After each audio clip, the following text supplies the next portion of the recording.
Hi everyone, this is our channel, Meet the Real Story. Please like, share and subscribe.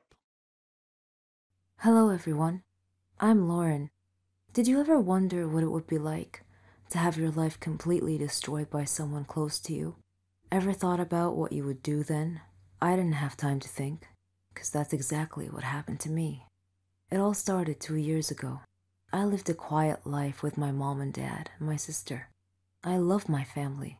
We were always together. We were happy until that fateful day.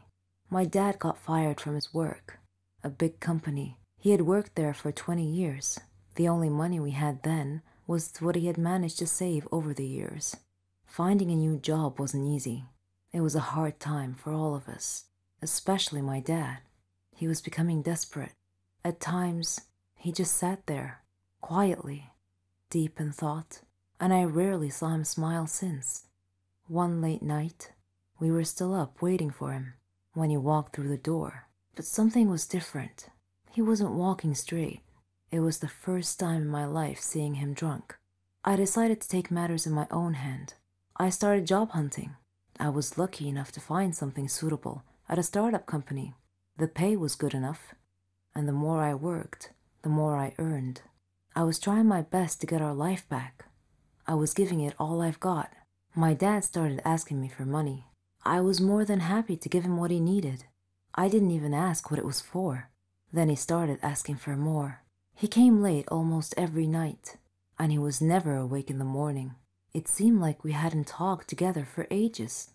Then, money started disappearing from my purse. I got home from work one night. It had been a long day, and I was really tired.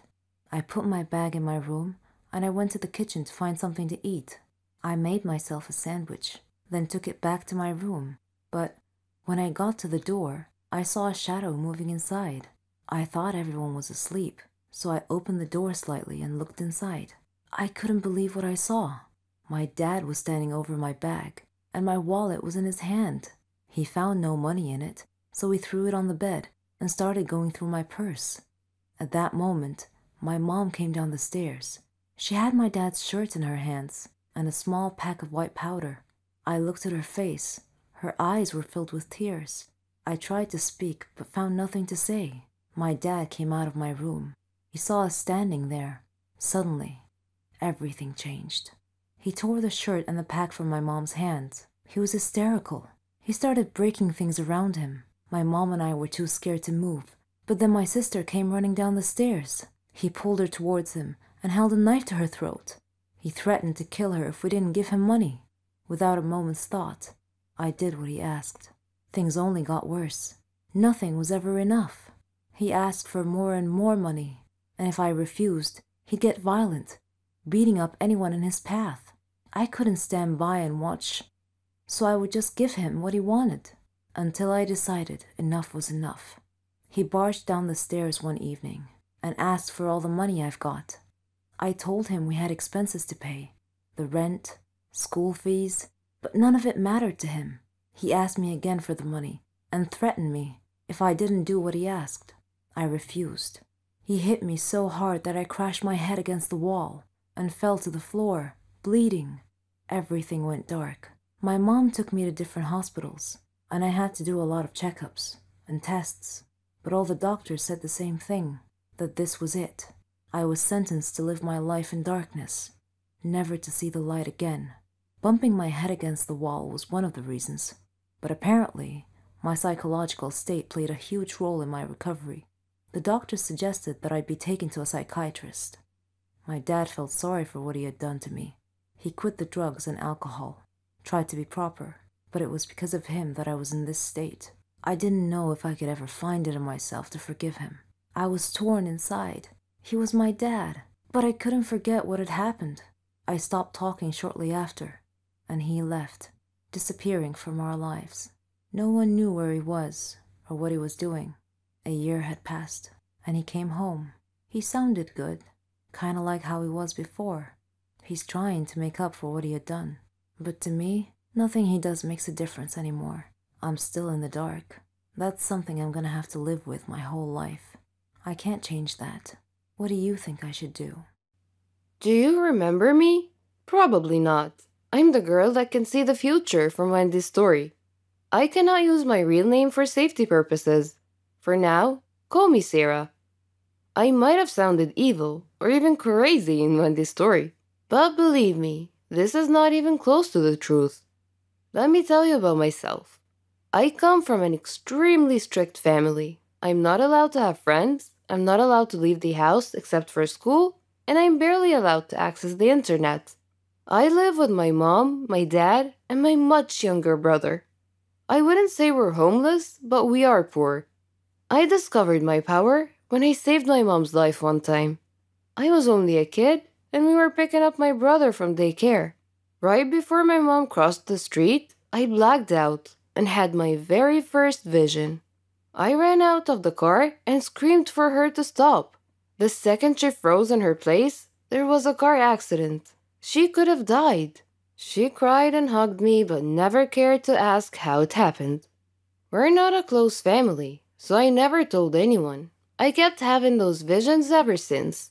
Years later, I learned how to control them. The few minutes of internet I was allowed, I always tried to look for a reason why or how I got my power. I never got an answer. I needed a distraction because I felt lost and like I did not belong. Now that I'm finally in high school, I asked my parents if I could have a part-time job after school. They never gave me any money, and to be honest, I needed some. I knew they were going to say no, but to my surprise, they agreed on one condition, that I give them half of my paycheck. I agreed. I got a job as a waitress in a local restaurant, and it was weird dealing with new people, but it was also so exciting. I quickly made a couple of friends who worked with me. I couldn't bring myself to trust them, but at least I had someone to talk to. One day at the restaurant, I heard some customers talking about something called the dark web. I wondered what it was. After my shift, I casually mentioned it to one of my colleagues. He explained everything to me. It was on my mind day and night. It sounded like a place full of weird people, just like me. With my first paycheck, I bought a new phone and kept it a secret from my parents. I immediately used it to access the dark web. It didn't look scary to me. I entered the chat room and decided I wanted to tell my secret to a stranger. You know what they say. Confide your heart to a stranger. The guy seemed harmless, and he actually listened to me. Next day, I found an email from an unknown address. It was a picture of my house. I got so scared, and I turned off my phone. I went to school, and when I came back, my phone was turned on. There was another email, and it read, "You're going to help us accomplish a few missions. You'll get your share of the money. Meet me at this address at 11 p.m. tonight. If you try to act smart, you'll regret it." I had no idea what to do, but I knew I had to go. I snuck out that night and met the person from the email. He wore a mask and he threw some pictures at me. They were pictures of my family members. The first thing he said was, "Do you want them dead?" I shook my head. He said, "A quick test. What's going to happen in a few seconds?" I opened my eyes wide and said, "A black car will come pick us up." He nodded his head in approval. He blindfolded me and put me in the car.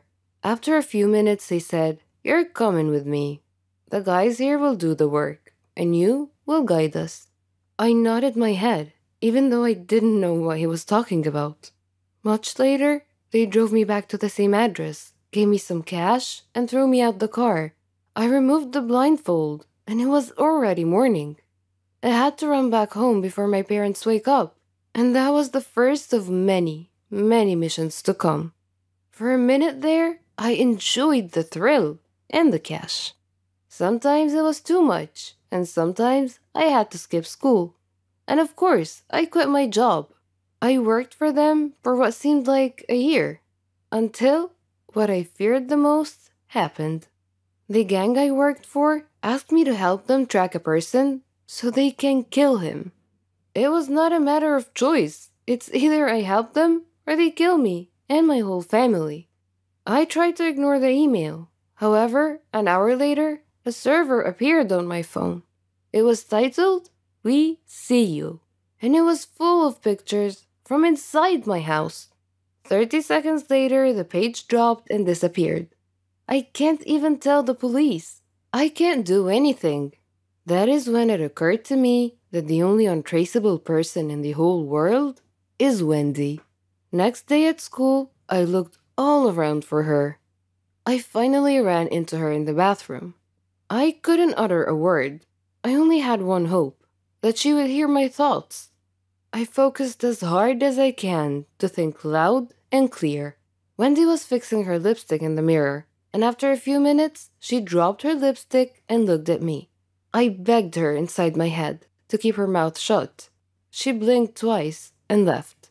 The mission is happening in 24 hours. What if Wendy can't help? I didn't get a second of sleep that night. I know you think I'm a bad person, and I won't argue much, but killing someone was crossing the line. I wanted to get out of this long ago, and I couldn't.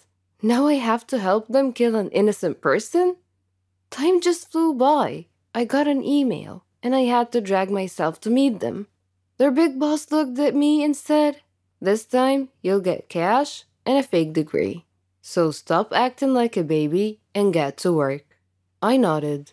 I thought about giving them wrong information, but I knew I'll get caught. A sniper was waiting for a signal for me to shoot. I was only a few feet away from the victim. I was shaking non-stop. Right before I gave the signal, I heard the police siren. I looked at the sniper and he was about to shoot. I jumped and knocked the innocent man down, but I got shot in the arm. In the blink of an eye, the gang disappeared into thin air. Police called paramedics, and to my surprise, Wendy was here. She practically saved my life. Or are they going to find me and kill me and my family? The police confiscated my phone. My wound was properly taken care of, and they called my parents. To this point, I was not interrogated yet. My parents came, and they couldn't look me in the eyes. A police officer explained what happened, and told them, "She's staying with us until further notice." And they all left. Well, except for Wendy. Her dad was cool enough to let her stay with me until police asked her to leave. She looked at me and said, "You owe me one, gangster." And we both laughed. A police officer came and informed us that Wendy will have to stay here as well, for her own safety. She looked at me and whispered, "We'll have a gang of our own when all of this is over." I smiled and didn't say anything. Wendy's face got serious and she asked me, "How am I gonna explain to them what happened in details? We cannot just tell the police we have superpowers." Before I could answer, a police officer came in and took her for questioning. Now, we're both in trouble with the dark web gang and the police. Wendy came back and they took me. She